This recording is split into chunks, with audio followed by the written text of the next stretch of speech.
and all, how are you? I hope you all are doing great. So students, बहुत ज़्यादा pressure feel हो रहा है half yearlies का, but not to worry because ई सरल है तो सब सरल है। तो ई सरल में आपको सारे सब्जेक्ट्स का रिवीजन मिल रहा है, तो ये एक बहुत बड़ी अचीवमेंट है आप लोगों के लिए कि हाफ ईयरलीज में भी अब आप बहुत ज़्यादा अच्छा स्कोर कर सकते हो। बिकॉज हमने पहले भी डिस्कस किया है कि हाफ ईयरलीज भी इंपॉर्टेंट होते हैं, क्योंकि हाफ ईयरलीज में बिल्कुल अच्छी तैयारी के साथ में स्कोर करने से हमें ये पता लगता है कि हमारी कितनी प्रेपरेशन हो चुकी है और कितनी प्रेपरेशन बाकी है हमारे फाइनल एग्जाम्स के लिए। मतलब ओवरऑल हम कितने गहरे पानी में ये हमें पता चल जाता है। सो हाफ ईयरलीज में भी बिल्कुल जोश से और बिल्कुल एनर्जी के साथ में पूरे फोकस होकर के तैयारी करनी है और एग्जाम्स देने हैं। सो इंग्लिश का रिवीजन हम लोग दो पार्ट्स में डिवाइड कर रहे हैं। First is literature and second one is grammar. So 50% जो आपका सिलेबस होता है इंग्लिश का, तो वो कवर्ड होता है ऑलमोस्ट सभी स्कूल्स में, मैक्सिमम स्कूल्स में यही रेशियो रहता है। सो मैंने सभी चैप्टर्स आपकी तीन पार्ट्स में डिवाइडेड, लाइक बीहाइव और मोमेंट बुक है आपकी, तो बीहाइव में प्रोज एंड पोम्स हैं एंड देन मोमेंट में स्टोरीज हैं। तो मैंने प्रोज में टोटल चैप्टर्स में से 50% लिया है, पोम्स में टोटल पोम्स में से 50% एंड बीहाइव मोमेंट बुक में से भी 50% रेशियो सिलेबस मैंने आपका कवर किया है। So I am going to tell you the very most expected question and very most important questions of particular chapter that can come in your exams. So are you all ready to rock? Yes, I am also ready to rock with all of you because आपका exam मतलब मेरा exam, मुझे भी उतना ही pressure feel हो रहा है।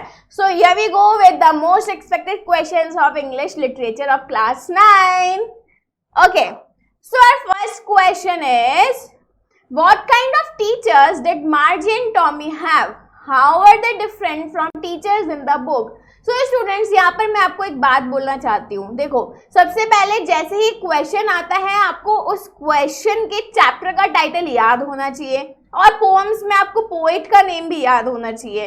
सो जैसे ही क्वेश्चन आया तो आप आंसर में अगर चैप्टर नेम मेंशन करोगे तो एग्जामिनर को ये लगता है, चेकर को ये लगता है कि यार स्टूडेंट को पूरी नॉलेज है स्टोरी की और उसने पूरा स्टडी किया है कि किस तरीके के चैप्टर्स हैं और क्या क्या क्वेश्चन उसमें से आ सकते हैं। ऑलराइट, सो ये क्वेश्चन कौन से चैप्टर का है ये आपको पता चल ही गया होगा, क्योंकि इसमें मार्जी एंड टॉमी कैरेक्टर जिस स्टोरी में थे उसी का था।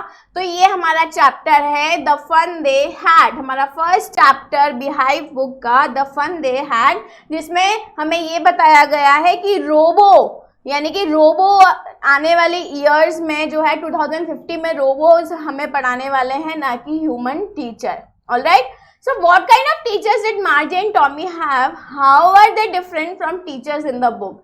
सो इसमें यही पूछा गया है कि जो मार्जी एंड टॉमी के पास कैसे टीचर्स थे और वो दूसरे टीचर्स से कैसे डिफरेंट थे, जो उनको बुक मिली थी उन वाले टीचर से कैसे डिफरेंट थे। Alright, so robots were teaching them, okay, so robots पढ़ा रहे थे उनको और उनकी बुक में जो थे वो हमारे जैसे ह्यूमन टीचर थे। So this is the answer. Now you have to be very careful like how we are framing the answers, how we are presenting the answers and how much word limit we are taking. So ये सारे छोटे छोटे points हैं जो आपको ध्यान रखने हैं और आपको आंसर्स लिखने की प्रैक्टिस करनी है। Alright, so the answer of this question is Margie and Tommy had mechanical teachers which were large and black and ugly with a big screen on which all the lessons were shown and the questions were asked. So इसमें भी बताया कि मार्जी and Tommy के mechanical teachers थे, मतलब कि क्या थे वो लोग, रोबोट थे, रोबोट्स है ना, रोबो उनको पढ़ाते थे एंड वो बहुत ही बड़े बड़े से और ब्लैक और अगली से थे और बहुत बड़ी स्क्रीन पर लेसन्स देते थे। ऑलराइट, चलो अब इसका आगे का देखते हैं। There was a slot where they had to put homework and test papers and the mechanical teacher calculated the marks in no time. So अब आपको उनको जो है उनके स्लॉट्स में ही होमवर्क को भी पुट करना होता था। Margie and Tommy's teachers were different from the teachers in the book as the teachers in the book were men and not mechanical teachers, क्योंकि उनकी बुक में जो टीचर्स थे वो ह्यूमन बीइंग थे और यहाँ पर जो उनको टीचर्स थे वो कौन थे, रोबोस थे। ऑलराइट, सो ये था इस क्वेश्चन का आंसर। अब देखो हम लोग इसमें आपके 2 मार्क वाले क्वेश्चन और 4 मार्क वाले क्वेश्चन सब इंक्लूड कर रही हूँ। मैंने हर चैप्टर वाइज आपको इंपॉर्टेंट क्वेश्चन इसमें बताएं, सो प्लीज वीडियो को एंड तक देखना और सारे क्वेश्चन को अच्छे से प्रिपेयर करके जाना। Alright, question number 2. Write a brief note on Margie's school routine. अब मार्जी के स्कूल रूटीन का आपको ब्रीफ लिखना है. अगर आपको स्टोरी याद है तो you can write the answer very easily. Although Margie was taught by a large black television screen installed in a room next to her bedroom, Margie followed a strict routine and had regular days and hours for school. इसमें बताया है आपको कि किस तरीके से मार्जी जो है एक लार्ज ब्लैक टेलीविज़न के ऊपर उसको पढ़ाना होता था एंड उसके बेडरूम में ही वो पूरा टेलीविज़न और पूरा सेटअप लगा हुआ था. Alright. She studied from Monday to Friday at the same time every day as her mother thought that young girls learned things better if they studied them at regular hours. So उनकी वो Monday to Friday classes लेते थे और उनकी मम्मा को लगते थे, उन्होंने सोचा कि ये जो गर्ल्स है, मेरी जो बेटी हैं, उनको बहुत सारी चीज़ें सीखने को मिलेगी बहुत ही बेटर वे में. सो वो रेगुलर आवर्स उनको स्टडी करवाते थे. All right. So now the question number 3 बेटा. Why was Evelyn nervous yet excited as she waited for the train? अब now you had to find कि ये कौन से चैप्टर से क्वेश्चन आया है. एवलिन कौन से चैप्टर में थी? ठीक है, ये थी आपकी the sound of music. That is the second chapter of your beehive book. So while leaving for the Royal Academy of Music, Evelyn was excited despite her nervousness as going to the Royal Academy of Music, London was a dream come true for her. So वो nervous भी थी, excited भी थी. क्यों?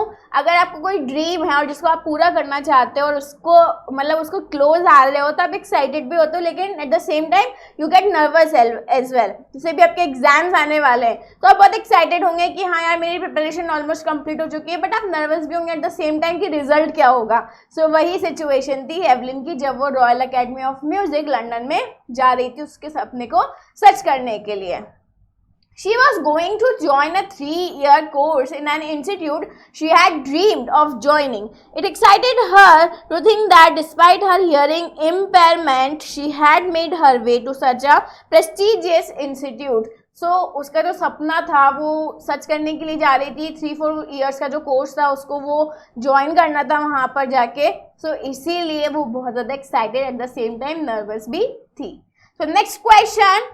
If you work hard and know where you are going, you will get there, remarks Evelyn Glennie. What does it reveal about her character? So एक बहुत ही important lines जो है यहाँ पर एक quotation लिखा हुआ है. If you can see in the inverted commas, if you work hard and know where you are going, you will get there. So ये said by है किसके? Evelyn Glennie के. सो ये कोड जो है वो क्या कैरेक्टर बताता है एवलिन का, वो हमें आंसर करना है. सो अगर आपने स्टोरी पढ़ी है और कितना स्ट्रगल था एवलिन की लाइफ में वो आपको पता है तो you can write the answer very easily. Evelyn's firm determination, her hard work and her focus on her goal are well revealed in her statement. These values of her character have enabled her to successfully overcome her handicap of deafness. So क्योंकि वो बहरी थी, सुन नहीं सकती थी, def थी, फिर भी वो कितनी अच्छी म्यूजिशियन थी और ये सब पॉसिबल हो पाया उसकी डिटर्मिनेशन, उसके हार्ड वर्क और उसके फोकस की वजह से.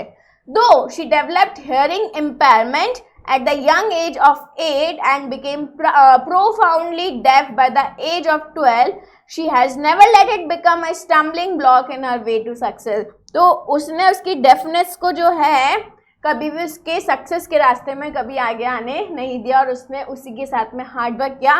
So that is the spirit and that should be the energy all students should have. क्योंकि अगर आप में वो स्पिरिट है, वो करेज है अपनी सक्सेस को पाने का, तो no one can stop you. Okay, nothing can stop you. Alright. So वही एवलिन यहाँ पर हमें बता रही है. Firmly determined to pursue music and to lead a normal life, Evelyn did not let her disability stand in her way.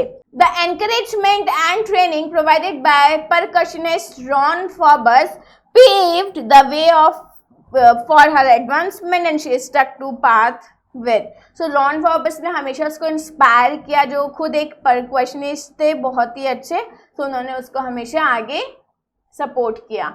unshakable self-confidence. It was this confidence and faith in herself that made her dare to audition for the Royal Academy of Music, London, where she received the top most awards. और किसकी वजह से? Ron Forbes की वजह से ही उनमें confidence develop हुआ और उसी की वजह से वो रॉयल अकेडमी में अपना ऑडिशन दे पाई और वहाँ पर उनको बहुत सारे टॉप मोस्ट अवार्ड्स भी मिले थे.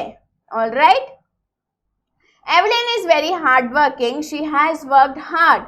In fact, much harder than the other classical musicians to bring percussion to the front stage in orchestra. So, उन्होंने जो है एवलिन ने जो है दूसरे म्यूजिशियन से ज़्यादा मेहनत करी, इसीलिए वो इतनी बेस्ट जो है परकशन बन पाई ऑर्केस्ट्रा में फ्रंट स्टेज पर, वो सबके सामने भी आ पाई. She believes that no goal is unachievable for those who work hard and are focused on the goal.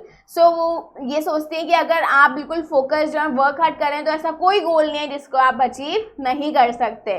With an earnest effort she moved from orchestra to solo performances and eventually became an internationally renowned percussionist, owning to her command over a large number of instruments.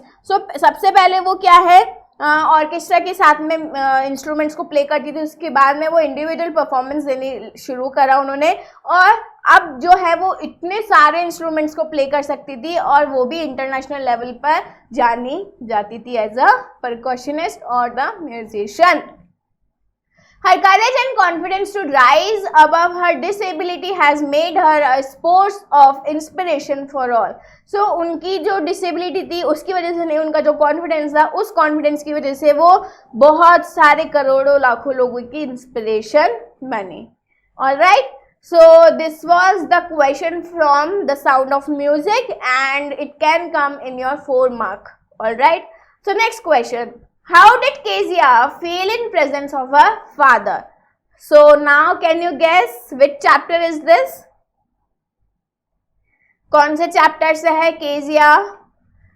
Her father, तो इससे आपको पता चल जाएगा the little girl से question है जहां पर केजिया अपने फादर से बहुत ज्यादा डरती थी. क्या आप ही अपने फादर से डरते हैं?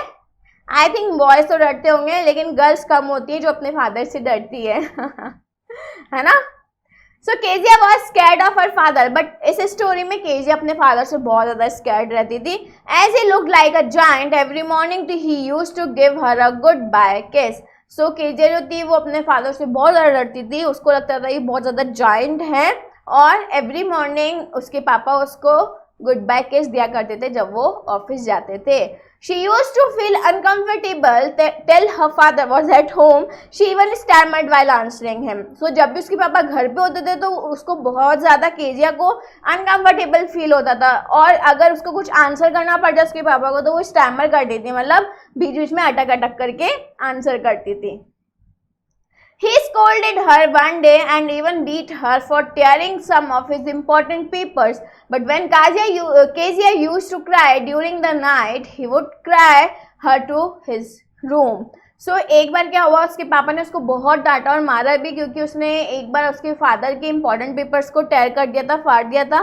बट केजिया जो है वो रो रही थी उसके रूम में, उसकी मतलब उस रात वो बहुत ज़्यादा रो रही थी उसके रूम में और जो फादर हैं वो उसी रात को उसको अपने रूम में ले जाते हैं और वहाँ पर उसको सुलाते हैं क्योंकि उस दिन उसकी मम्मा जो है कहीं पर जाती है, मतलब हॉस्पिटलाइज होती है किसी वजह से, तो वो अकेली होती है तो उसके पापा उसको उठा करके उसके रूम में ले जाते हैं. She then realized that her father was actually tender and affectionate and this changed her perception towards him. So and में उसको लगता है कि मेरे पापा इतने भी बुरे नहीं जितना मुझे लगता है. He is so affectionate, मुझसे बहुत प्यार करते हैं पर उनको टाइम नहीं मिल पाता और उसी दिन से उसका जो परसेप्शन था उसके फादर को लेकर के वो चेंज हो जाता है. So this was the happy ending of the chapter.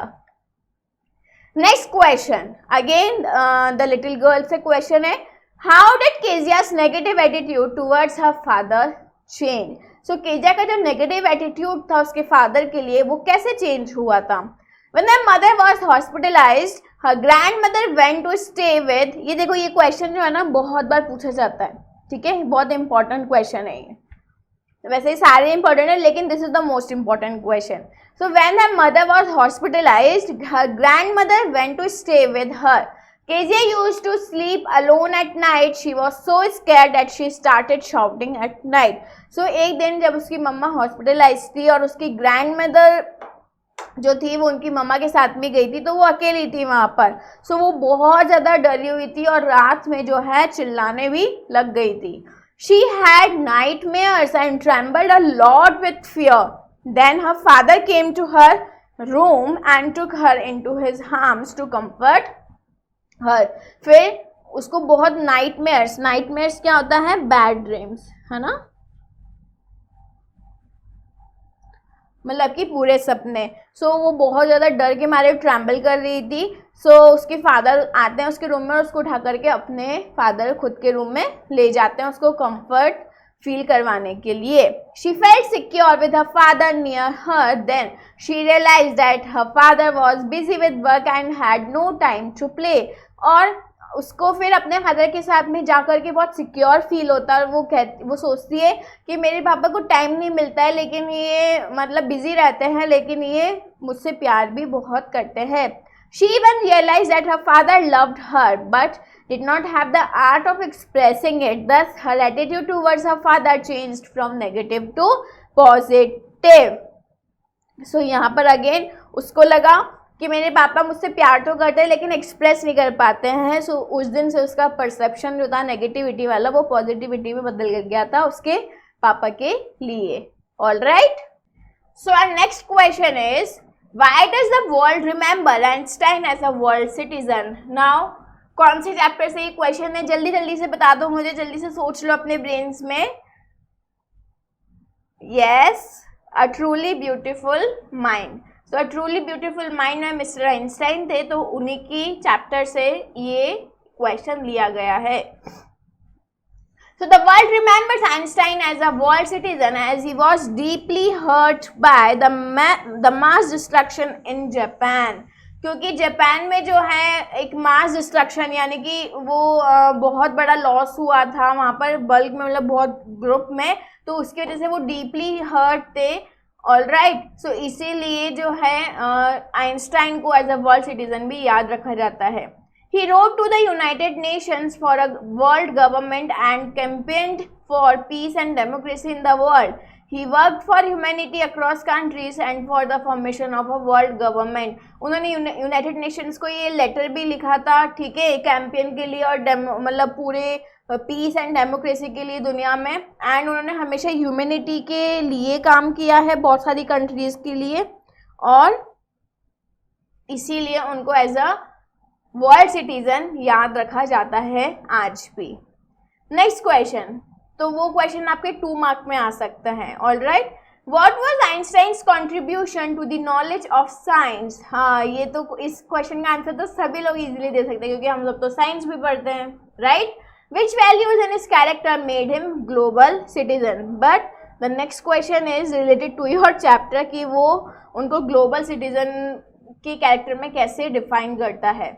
So Albert Einstein worked on his ideas about relativity. ये आपने पढ़ा ही होगा साइंस में, रिलेटिविटी क्या होता है, मेरे से ज़्यादा आप लोग समझते होंगे इसको, है ना.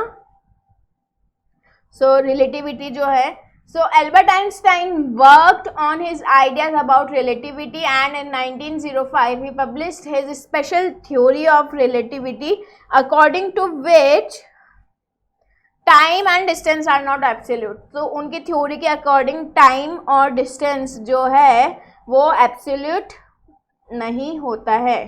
सो उनकी थ्योरी के अकॉर्डिंग टाइम एंड डिस्टेंस जो है एब्सोल्यूट नहीं होता है.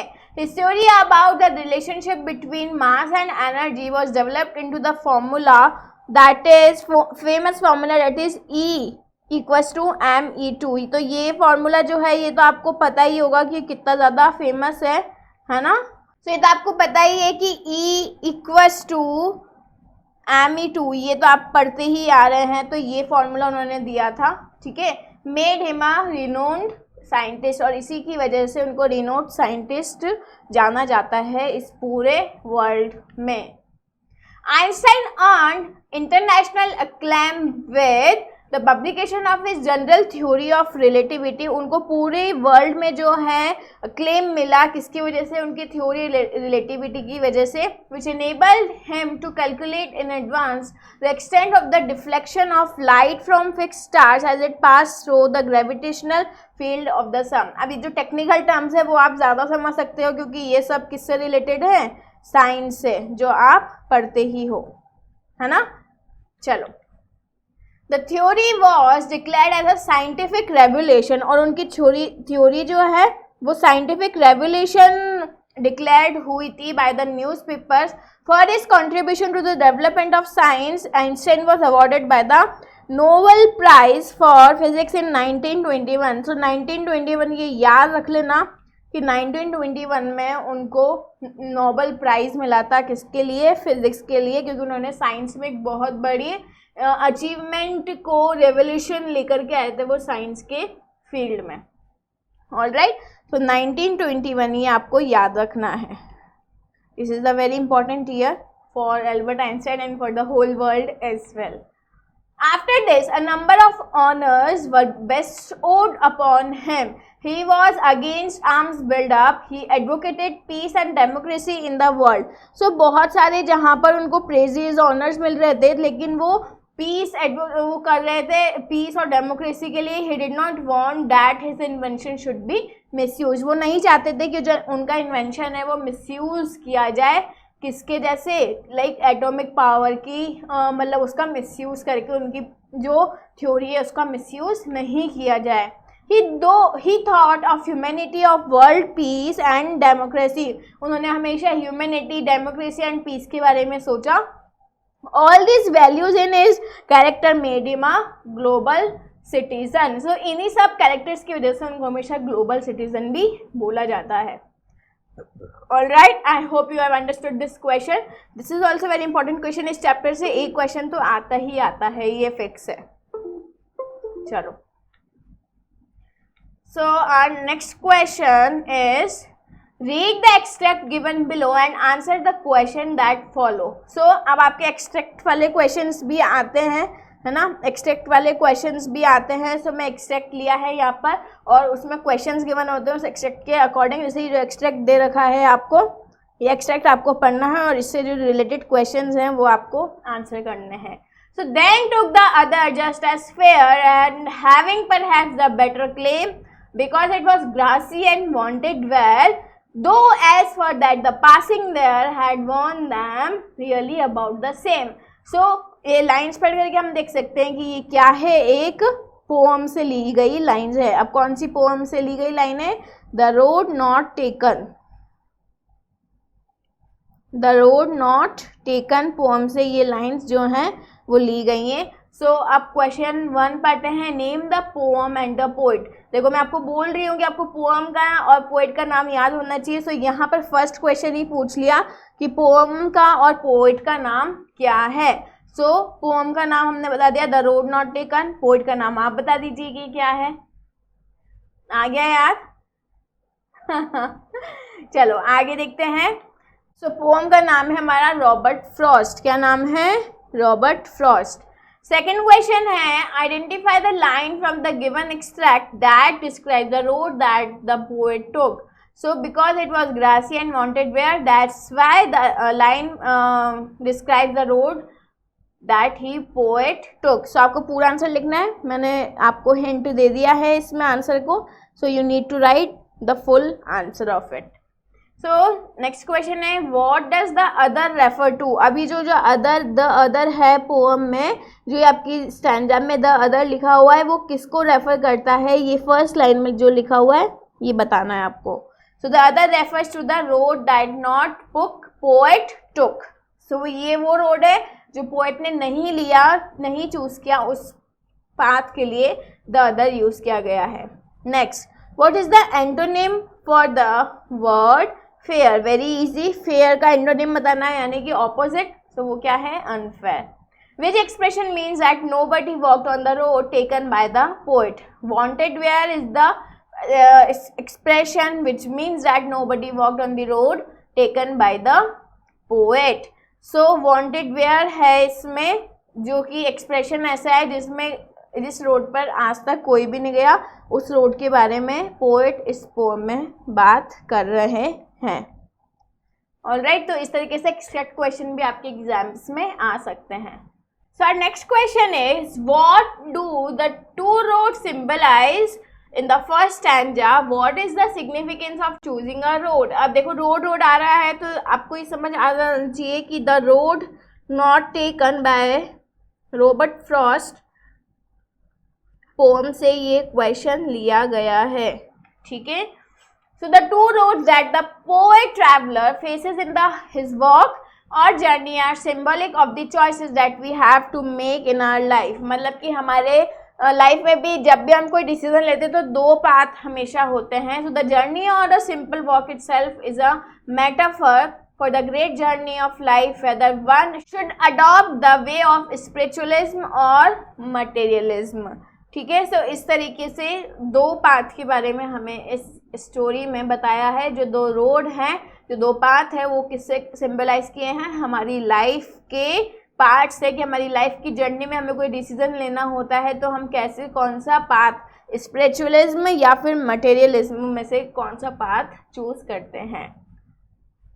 इन this poem the poet after a prolonged thought decides to take the road less travelled, road which is the road of spiritualism, accepting its challenges and uncertainties।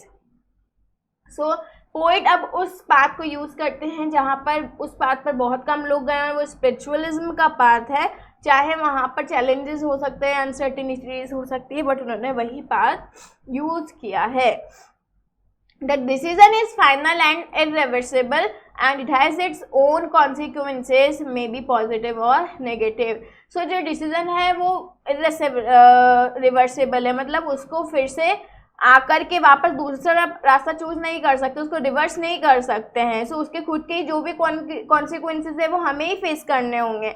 सो वो positive भी हो सकते हैं और एट द सेम टाइम वो negative भी हो सकते हैं। In real life also we confront such critical situation where we face like altering options, the decision we make is crucial। so हमारी लाइफ में भी होता है। अब आप लोग 11th में आएंगे, आप लोग थोड़े स्टक हो जाएंगे कि बायो लें या मैथ्स लें या आर्ट्स लें या कॉमर्स लें, बट वो जो डिसीजन होता है वो बहुत क्रूशल होता है लेना, क्योंकि उससे ही आपकी आगे की पूरी लाइफ जस्टिफाई होती है और वही आपकी पूरी लाइफ को आगे सेट करती है। ऑलराइट, दोबारा पढ़ रही हूँ इसको मैं। We should contemplate over the choices before and then decide our priorities। once we make the decision and proceed accordingly we can reverse it। so हमें हमारी प्रायोरिटीज़ पता होनी चाहिए, हमारी प्रायोरिटीज़ डिसाइड करके हमें कोई भी डिसीजन, कोई भी चॉइस हमें चूज़ करनी चाहिए। उससे हमारी आगे की लाइफ भी जो है अच्छी हो सकती है, क्योंकि हमें क्लियर होगा कि हमने जो डिसीजन लिया है वो करेक्ट है या गलत है। सो हम उसे रिवर्स नहीं कर सकते, तो जो भी डिसीजन लेना है उसको बहुत ही सोच समझ करके लेना है। The life takes its own course and it does not give a second chance to alter or decision. Of course हमें कभी भी सेकेंड चांस नहीं मिलता है कि हम, क्या आप एक बार 11th बायो के साथ पढ़ लिया और सेकेंड टाइम क्या आप 11th ही फिर से पढ़ सकते हो मैथ्स के साथ में? नहीं पढ़ सकते। अगर आपको सब्जेक्ट चेंज भी करना है तो आपको 12th में करना होगा।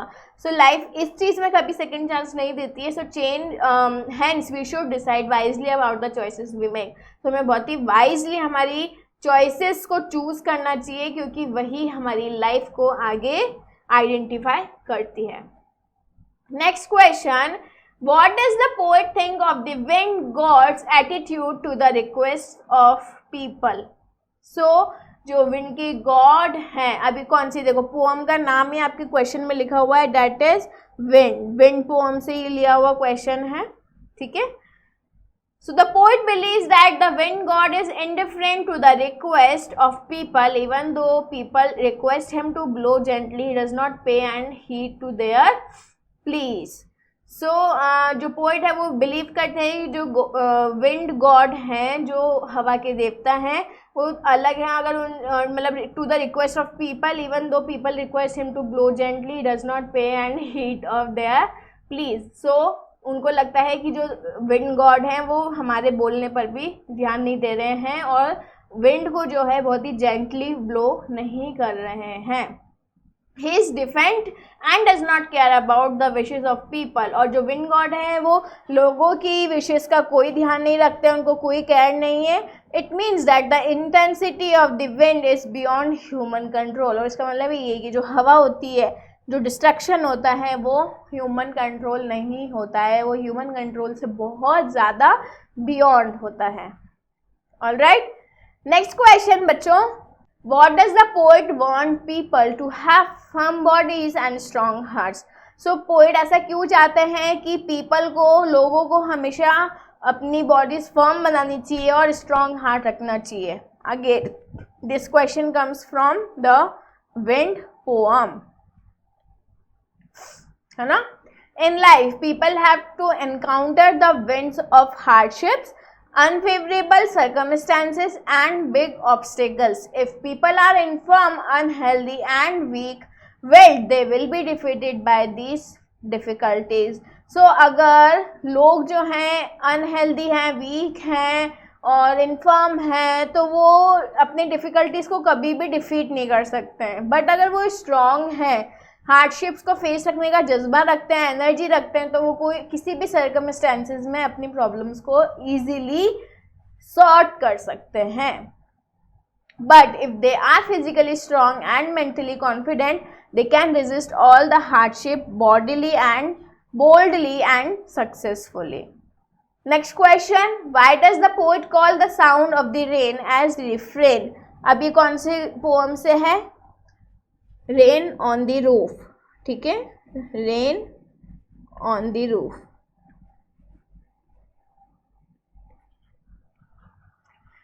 तो a refrain is a line repeatedly used in a song or a poem.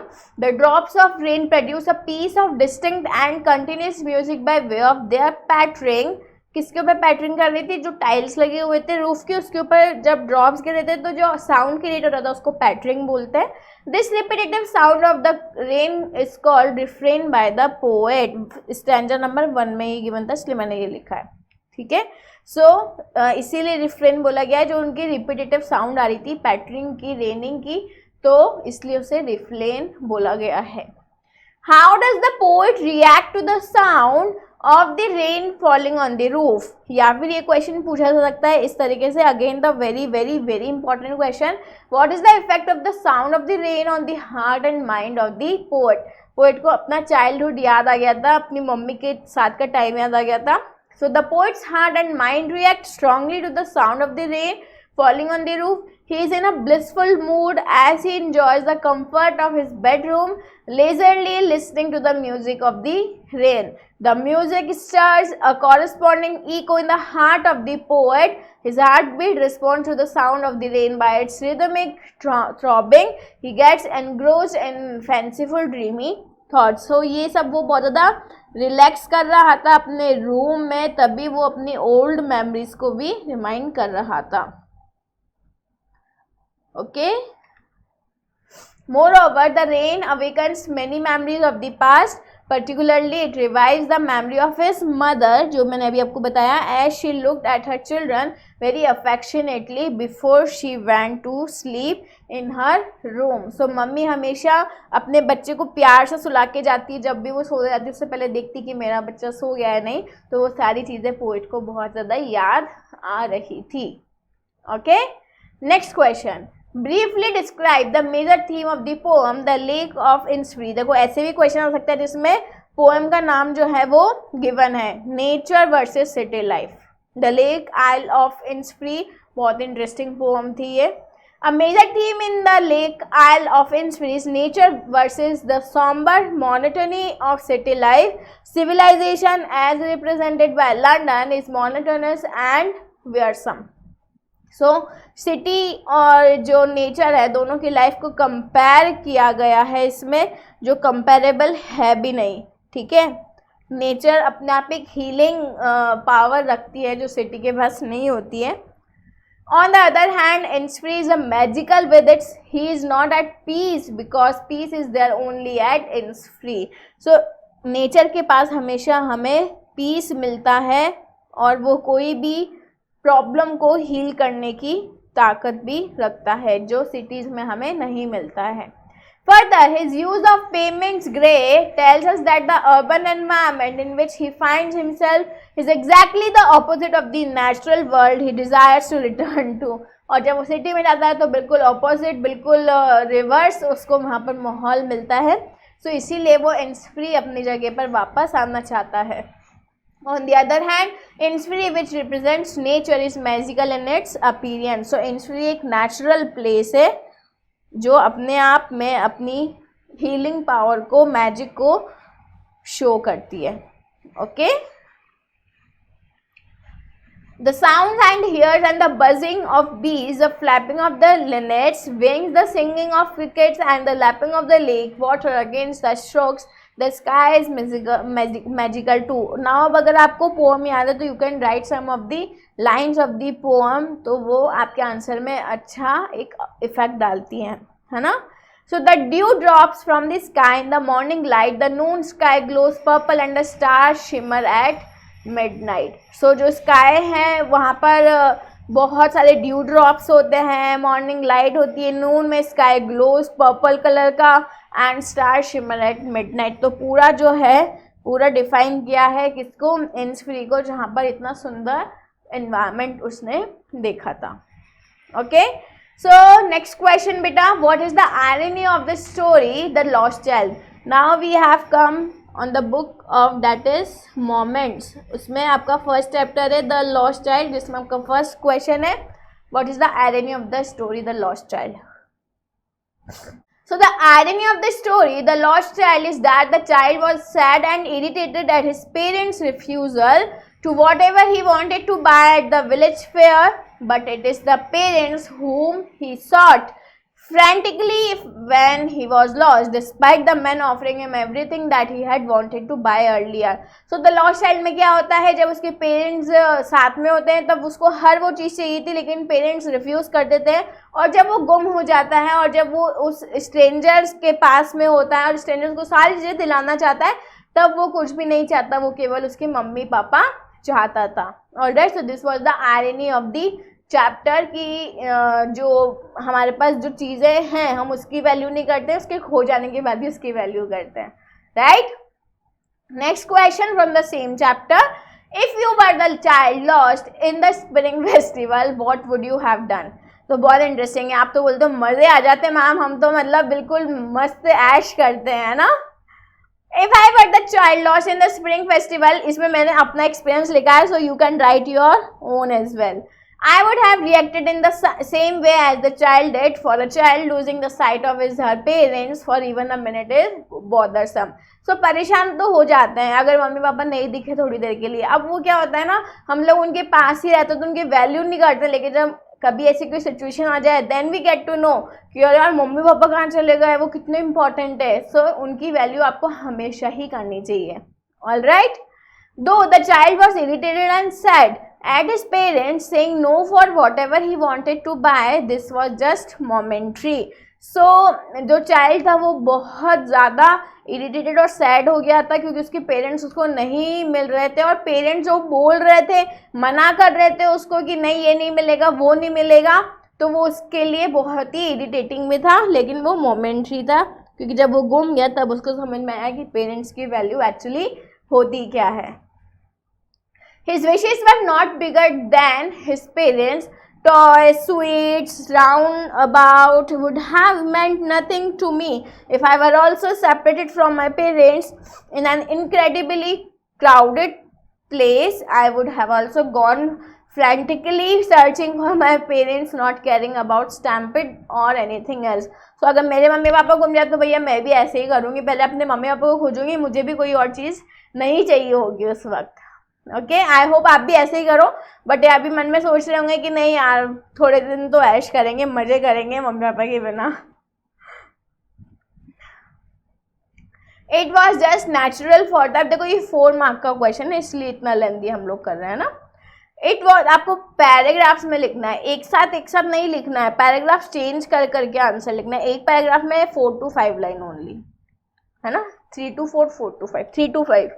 It was just natural for the child to continue his search even after getting knocked by the end from of the brutal movement of the surging crowd. He would have been trampled if he had not shrieked at his highest pitch of his voice. So मतलब वो चाहता था कि उसके mummy papa उसको फटाफट मिल जाए, तो उसकी हाईएस्ट वॉइस से वो चिल्ला रहा था मम्मी पापा, लेकिन वो बहुत ज़्यादा परेशान हो गया था क्योंकि उसकी मम्मी पापा को ढूंढना चाहता था वो continuously. But nothing stopped him from looking for his parents. I would have been as panic-stricken and befuddled as the child was. After all, parents are everything for a child. Of course, parents सब कुछ होते हैं एक बच्चे के, और parents का जैसा प्यार और पेरेंट्स के जैसे वेल विशर दुनिया में कोई भी नहीं हो सकता आपका. ठीक है, this is the universal truth. Next question, describe toto the monkey that grandfather bought from the tonga driver. अभी कौन सा चैप्टर है? The adventures of Toto. कौन सा चैप्टर है टोटो का?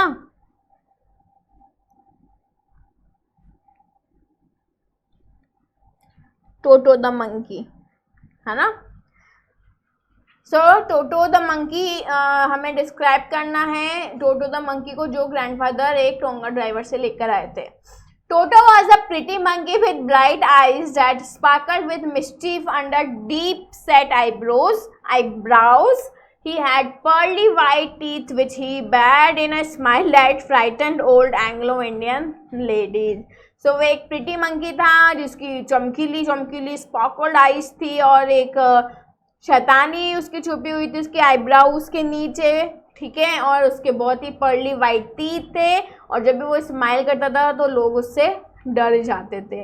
His skin was wrinkled with his hands looking pickled in the sun. His finger was quick and wigged and his tail acted as a third hand for him. So basically आपको पूरे जो है monkey का description इसमें mention करना है. क्या क्या डिस्क्रिप्शन था किसका? टोटो द मंकी का. All right. Next question बेटा, why does grandfather take Toto to Saharanpur and how? Why does the ticket collector insist on calling it a dog? सबको पता है ग्रैंडफादर उसको सहारनपुर लेके गए थे, क्यों लेके गए थे, कैसे लेके गए थे, और टिकट कलेक्टर को क्यों लगा था कि वो एक डॉग है. Grandfather was forced to take a Toto to Saharanpur because he was so mischievous that he troubled every soul in the house, whether humans or animals, and also caused damage to property. No one could predict what he would be up to at the next moment. So वो इसलिए लेके गए थे क्योंकि जो monkey था वो आप लोगों के तरह बहुत ज़्यादा शैतान था, वो कभी भी कुछ भी कर सकता था, तो इसीलिए ग्रैंडफादर को उसको अपने साथ लेकर के जाना पड़ा था.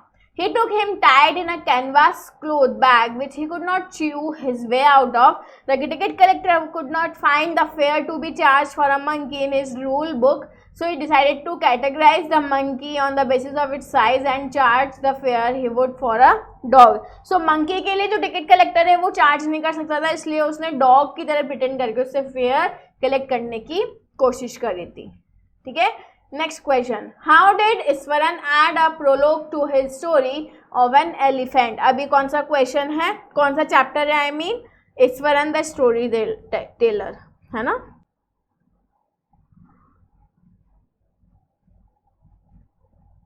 Iswaran the story teller.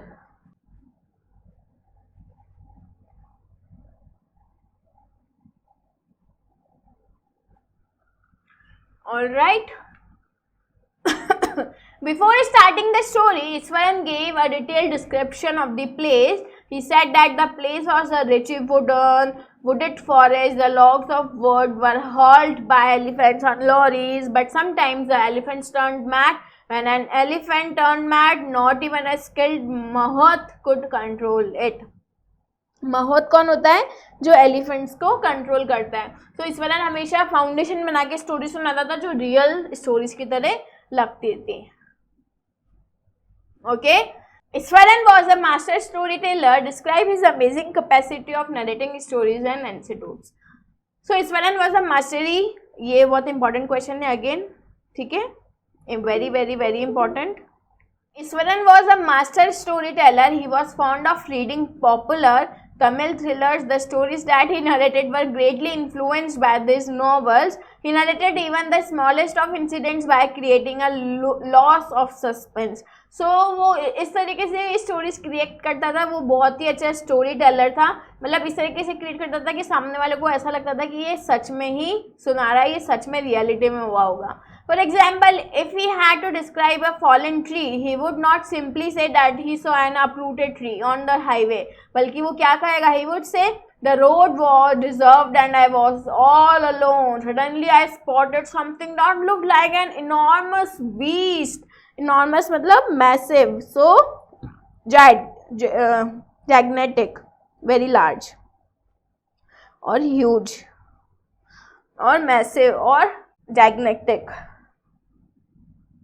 तो इस तरीके से वो स्टोरी को बहुत ज़्यादा एक्सपेंड करके सुनाया करता था. But as I came closer I saw that it was only a fallen tree. लेकिन जैसे मैं पास गया तो मुझे पता चला कि वो तो एक फॉलन ट्री था. In order to make stories interesting this one an added dramatic gestures to it, he would give the stories a surprise ending. और वो हर स्टोरी को एक सरप्राइज एंडिंग क्लाइमेक्स दिया करता था. Sometimes he would not end the story in order to heighten his master's curiosity. Often he was excited while telling a story, then he would jump and stamp his feet in excitement. तो कई बार इतना ज़्यादा मज़े आते थे story में कि जो सुनने वाला है वो जंप करने लग जाता था एक्साइटमेंट की वजह से. Alright, so next question.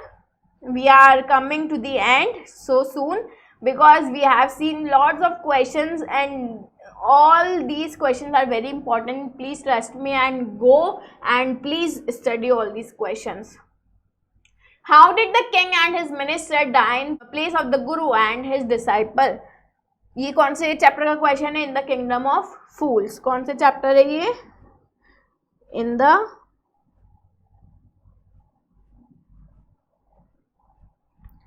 Kingdom of fools. So the king told the executioners to put to the death the first and second man who come of them the next morning. That night the king and the minister went secretly to the prison. So king ने ये मतलब आदेश दिया था कि जो first person है वो किसको डेथ देनी है, सेकंड जो आया है उसको देनी है. बट उस रात किंग और मिनिस्टर सीक्रेटली प्रिजन में जाते हैं. They released the guru and his disciple and disguised it's the guru and the disciple. The next morning the executioners killed them. So वो उन दोनों को तो भगा देते हैं और वहाँ पर खुद ले जाते हैं. तो जो एग्जीक्यूशनर होता है, जो फांसी देने वाला होता है, वो पहले किंग को और उसके बाद उसके मंत्री को फांसी पर चढ़ा देता है, मार देता है. Describe in brief the strange case brought to the king and the king's judgment. One day a thief broke into the house of a rich man. A wall of the house fell on him and died on the spot. The brother of the thief complained to the king that the rich man was responsible for the thief's death because the wall of his house was weak. The owner of the house was summoned, but he said that the bricklayer who had constructed the wall was responsible. The bricklayer said that he was making a wall. A dancing girl passed several times through the street. She distracted his attention, so she was responsible. The dancing girl told the king that she had ordered a goldsmith to make jewelry for her. He did not make it in time, so he had to pass through the street several times. The goldsmith was called. He said that he had to make ornaments for a wedding in the rich man's house. So he could not finish the jewelry of dancing girl in time. He was the same owner of the house where the thief had died. So घूम फिर के कहानी वहीं आ जाती है. पूरी story आपको ने पढ़ी है. तो सब एक दूसरे के ऊपर ढोलते जाते हैं, एक दूसरे के ऊपर ब्लेम करते जाते हैं और किंग उसी को मानता भी जाता है. He said that his father had placed the order. The king and his minister decided that since the rich man's father had died, he would be executed in his father's place. So उसके father तो मर जाते तो सोचते कि उसके father की जगह पर उसके बेटे को ही फांसी दे देंगे. All right. So this was the revision of literature section for your half-yearly exams we have done here. I hope you have understood all the questions. I have taken 50% syllabus of your literature books, that is Beehive and Moments, and we have covered 50% chapters of both of the books. So this will be coming in your half yearly, so please prepare them very carefully, and please look into them ki how we frame the answers, how we write the answers, and pull up your socks and get up yourself for your half yearly examination. Thank you and stay tuned with E-Saral. E-Saral है तो सब सरल है. Thank you guys, take care.